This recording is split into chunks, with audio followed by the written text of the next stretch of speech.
Well, welcome to another episode of Scouting for History. Now, this episode is really just about how I restore my copper, bronze, and brass coins. I never say clean. You'll understand at the end. But this is just really an overview of what I do for some of the coins. Now, here is a clip of me finding 2 Indian head pennies not long ago. Hey, and finally, I have a coin. Don't know what it is yet.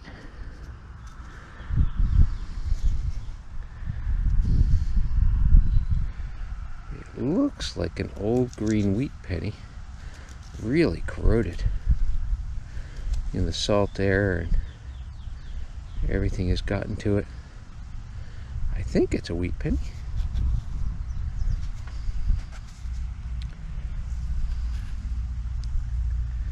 Yeah, I'll clean it up and see. You know what? That might be an Indian. It's an Indian head penny. That was ringing up terrible. There's tons of iron in the ground, so everything sounds off. So I'm just digging everything that I know isn't or might not be iron. Outstanding. Outstanding. It's a shame it's all corroded. I'll see if I can't clean it up better later. You'll see it right here. Outstanding. On to the next.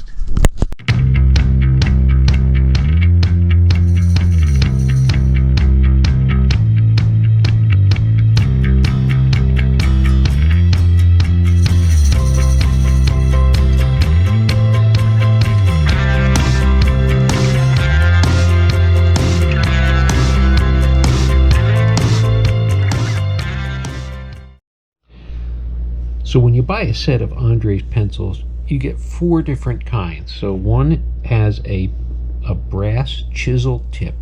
I never use it. I'm just too afraid of damaging the coins because that metal tip is just so hard. But it's for chiseling away stubborn, crusty, nasty things.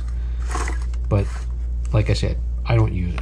So there's 2 that have a harder point, and these are really just compressed stainless steel or steel wool. And then there's this pen, which is steel wool. These can be sharpened by using a pencil sharpener. This one, you just, as you wear down the tip, you just rotate and with a slight pressure you pull, and it pulls a little more out as you wear it down. So these are the 3 that I use the most. But let's start with this one. So when you dig a penny out of the ground, or when I dig a penny out of the ground, or any copper coin, I just clean enough of the dirt off so I can identify what it is. Whether it's an Indian or a wheat penny or a memorial, just to get an idea what it is. Then I let it dry out, and the dirt on the surface dries. And once the dirt on the surface dries, you can actually use this steel wool pencil to gently clean off the dried dirt.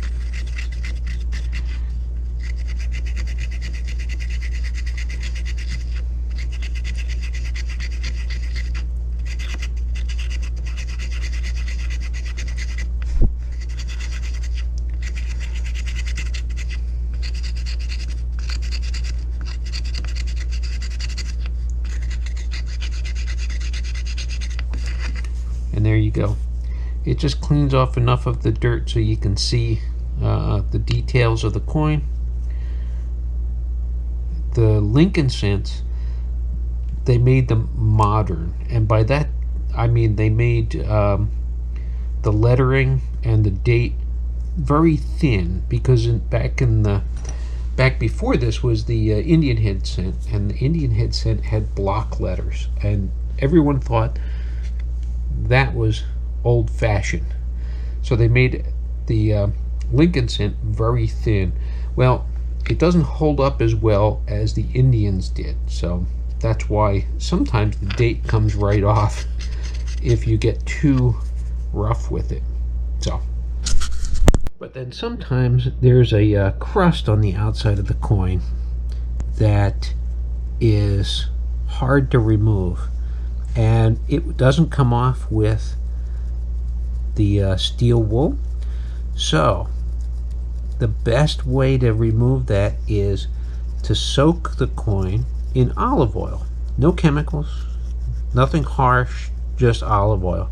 The olive oil actually penetrates the crust and the gunk and everything else on there, and every so often you just take it out of the olive oil and you gently with the tip of the harder pencils, you gently coax that crust off of the coin, and you do a little bit, and then you put the coin back into the olive oil to soak some more, and eventually over time your coin will release all of that crust and you'll be able to see the details of your coin. Now, that doesn't mean your coin will be pristine or anything like that, but at least you'll be able to see the details. You should be able to see the date and so on. So that is how I restore my coins. Now, the thing to keep in mind too is this is a patience exercise. So you have to be very, very gentle. You have to be patient. You don't dig and scrape and gouge at it.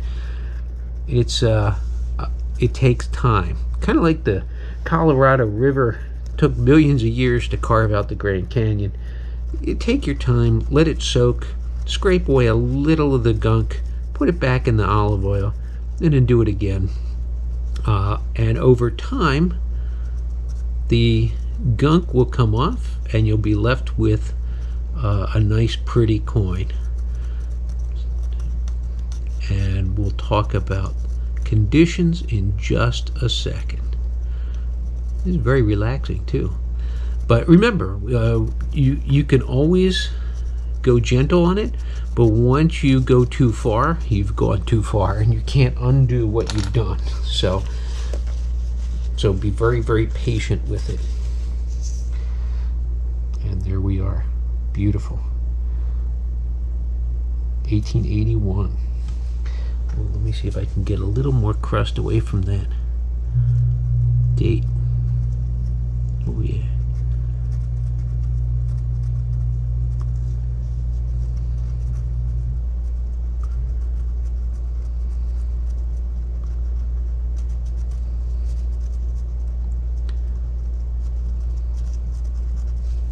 Here we go. I'll let it soak a little more. So about a month and a half ago, I dug these 2 Indian head pennies out of the ground. They're real hard to see. One of them I could see the front, but they were so crusty and crunchy. Now, the Andres pencils, the one with the soft tip is good for removing dirt, but just surface dirt.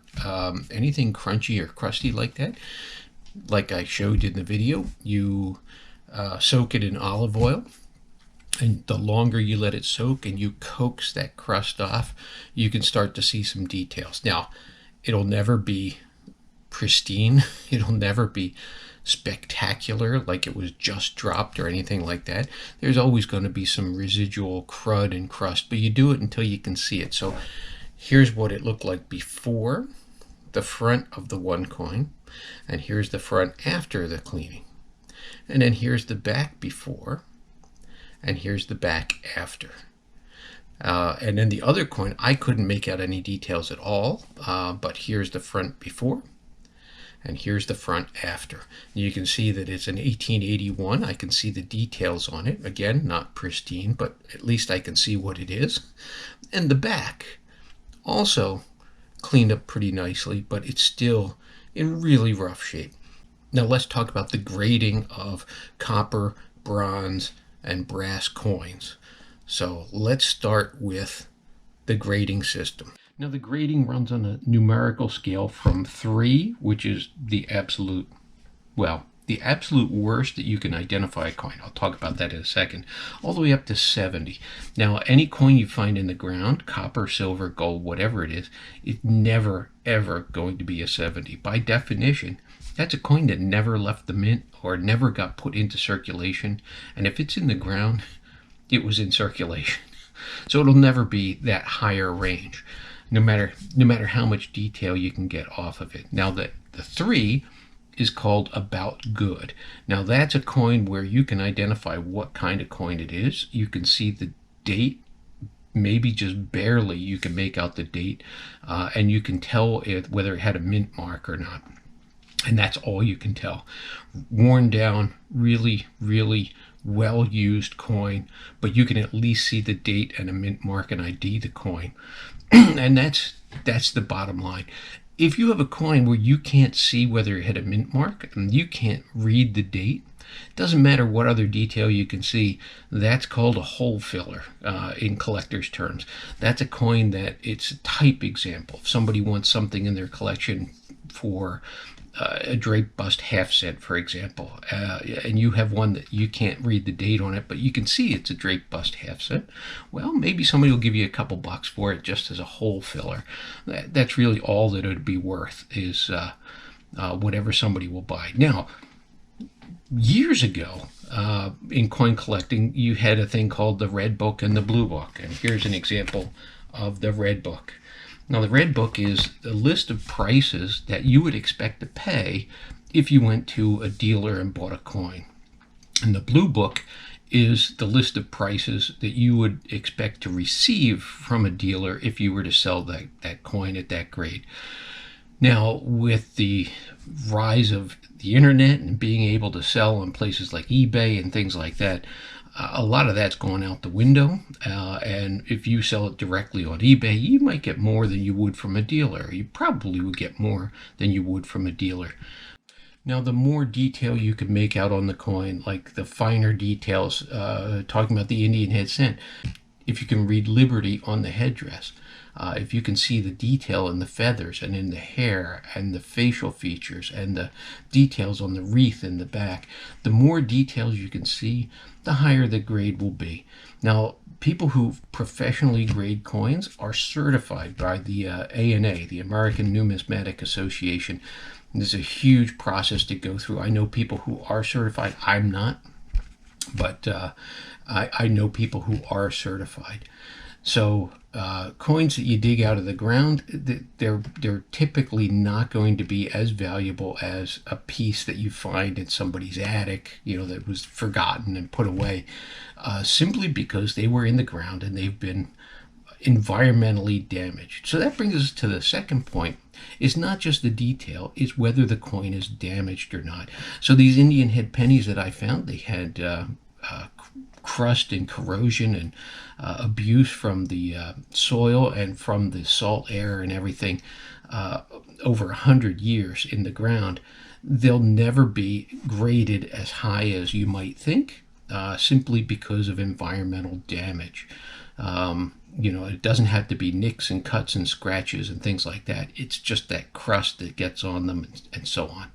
So environmental damage brings the value of the coin down and the grade of the coin down. Now, one other thing is cleaning. If you clean your coins, and I never call it cleaning when I restore my coins, it's restoring. It's trying to remove as much of that dirt and corrosion and crust off of the coin so you can see the details. Cleaning is anytime you use any kind of harsh chemicals or any kind of chemicals or mechanical device, like a hard bristle brush or rock tumblers or things like that, that will instantly be recognizable to anybody who grades coins professionally, and it'll get marked as cleaned if you get it slabbed or graded professionally, it'll be instantly marked as clean.